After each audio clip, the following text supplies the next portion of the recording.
Okay, thank you so much for joining me again, SUGA. Welcome to my YouTube channel this wonderful day.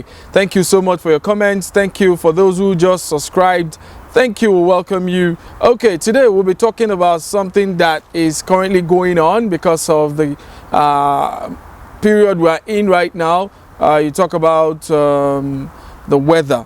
We're in January. For those ways, still December, we will not reach January. So we'll be looking at things that, well, concerns the weather, so that we'll be well abreast of what things we need to do and things we should avoid this period, so that we'll have a fantastic life, of course, so that we'll live very healthily this particular period. So we'll be looking at how to deal with the harmattan, which is something that is plaguing us here in Africa, here in Nigeria, here in Lagos, Abuja, in Kano, in Kaduna, especially the part of the north. Really harmattan is here and it's so tough. So I'll be giving you some of the things I've actually researched and put down, and of course you take care of all these things so that your children also will be well taken care of as they go to school. Some of them will start very soon, some have just started, so you need to ensure you prepare them against the hazards that this weather comes with. So after this break, I'll be right back with all of them and the possible diseases also that could be around this period and we need to avoid. Now quickly, let's look at things that we need to really look out for. Well, I put down these ones. I know there are many more, but we need to know the key ones. You talk about harmattan related diseases during this period and how to stay healthy during this particular harmattan season. First off is there's a common cold. Look at, even me, I'm struggling. If you feel the texture of my voice is not as clear when things were better, maybe the rainy season, but now you have that harmattan breeze that comes and it affects you, gives you common colds that you have. Some have flu. In this part of the world, they call them kata. You understand? So some have all those kind of challenges. It's because of the weather. Another thing is for asthma patients who face more challenges during this period, and they need to watch out seriously for this. You need to look out and be very careful. Ensure you go out with your inhaler and ensure you take proper care of yourself. Another thing that is around during this period is sickle cell crisis. Wow. In Jesus' name, go happen to us, but we need to also watch out for it. Another thing again, eye problems, dust everywhere, particles get into your eyes. You need to be very careful the kind of places you go. Don't go to a very dusty area where there's so much sand, dust, everywhere. You need to be wary of it and you need to be very careful, even while maybe the road to your house to school is not hard. You don't have, like we say in Pidgin Palace, Kolota on that road. There's no interlocking on the road. That means there will be too much dust. So you need to be very careful. Maybe you go with goggles and ensure you protect your eyes. Another thing, like I said earlier, catarrh. We also have bronchitis, the disease of the lung. So of the lungs, right? So we need to avoid it during this period. These are part of the kind of diseases that fly everywhere, during this particular harmattan period. Pneumonia is another one. All of us know about pneumonia already. So another one is dry skin. I have that challenge. My skin is that kind of skin. So you have to go with a lotion cream, something that will keep your body oily all day and you not just get dried. And some people go, look, you say, what happened to you? Get leprosy or bath this morning because all your body don't white finish. So you need to be wary of it because of the season if you have a dry skin. Another thing is tonsillitis. Be allergic to the harmattan period, and the reactions come with that kind of disease, so you need to be very wary of it. So at least those are the kind of diseases that are prevalent during this particular period. There's also road traffic accidents in some part of Jos, in Kaduna. Very early in the morning when you're moving, you can't see the next car coming, so you either have to put your headlights on even in the morning at 6:30, 6 a.m, 7 a.m, or put your hazards, traffic lights on, so that the next car coming behind you or ahead of you or opposite you can know rather that you are coming ahead and you avoid an accident. So now let's see how we can stay healthy during this particular period. First off, wear thick clothes. Look at me.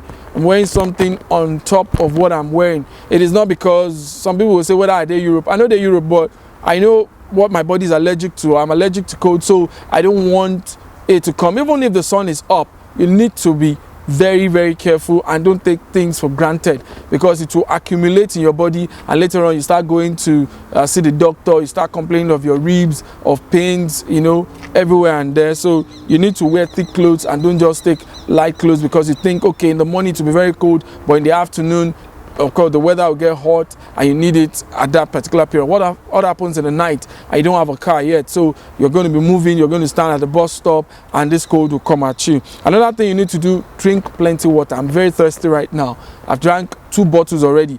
Drink plenty water, and don't say, oh, I'm not thirsty, because dehydration is real. Like, I'm dehydrated right now and I need water. I wish I could get one now. Drink water, plenty of it. It will help you. When you don't even know your body needs it, it will be there to, you know, help your body to be fine. Wash your eyes regularly to avoid red eyes, and wear protective spectacles. Like I said earlier, you need to wear protective spectacles, Google, you understand, so that, not be for shakara, you understand, so that you fit protect yourself, and at this period you not have unnecessary particles. You know, if you get bulgy eyes, or, you know, it's going to really come at you, and you need to be very careful. Another thing is, cover your nose and mouth with a mask if you have. No thing saying a joke. You know, some people have those kind of masks that can just cover nose and your mouth, you know, so you must get that. If you know that you have you live in an area that is full of dust, and when you wake up you're going to work, or you're going to jog, or you're going to school, this dust come at you, you need to protect your lungs, you know, from the diseases we've mentioned earlier.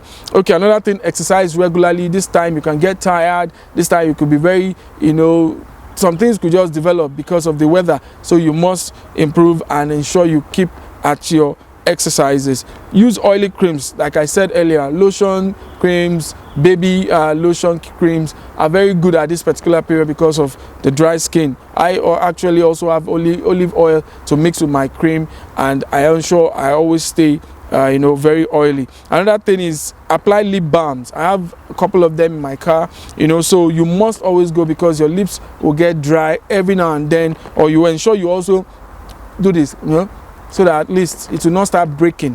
When it breaks, it looks very ugly, and it is not nice, so you have to avoid it. And like I said, also oily cream to the sole of your feet. It will help to prevent crackings, like I mentioned. Reduce exposure to the dust if you're asthmatic. Apart from going with your inhaler, dust would increase the volume of whatever is plaguing you. That's especially asthma, so you have to be very careful the kind of area you go to. Reduce exposure to dirty and dusty atmosphere, and always keep the inhaler handy. Mentioned that earlier. Wash fruits and vegetables properly before eating, because so many particles would have fallen on such you buy on the road, you buy from the aboki. You know, you need to wash it properly before you put it in your mouth, because it will come with so many germs, it will come with so many dirt, so you have to be very careful of. Then don't drink soda, Coke and other carbonated soft drinks at this particular period. They may dehydrate your skin. Drink hot tea, you know, because it keeps you warm and free of flu, so you must do that always. Then bath with warm water in the mornings, not necessarily too hot, not too cold, because of course the weather is cold and it will affect your body, so you have to bath with warm water, you know, in the mornings and evenings, because to keep your body warm and free from cold, you know, and other flu symptoms. Switch off all electrical appliances after use, because of the weather. There could be a spark, there could be something, and it could go more than even you imagine. So then don't forget to also quench naked fire after use, like I mentioned about burns at this particular period. You know, when you have unnecessary wounds, also you have to look after such wounds at this particular period. Take proper care of yourself and stay healthy this particular period. That's it for this edition of AY Sugar Naija Lifestyle YouTube channel. I hope all I've dropped will help you this particular period, and I hope you stay healthy after the whole period moves away, and you stay healthy for us. Yes, don't forget to share this video, and also subscribe, comment, and hit the notification button, and definitely you will get all our videos as they come. We'll bring more to you. We'll also still talk to a lot of people, you know, that would help us in resolving issues, and of course our life, everyday life, we'll look after it together. Have a great time. AY Sugar, peace and out.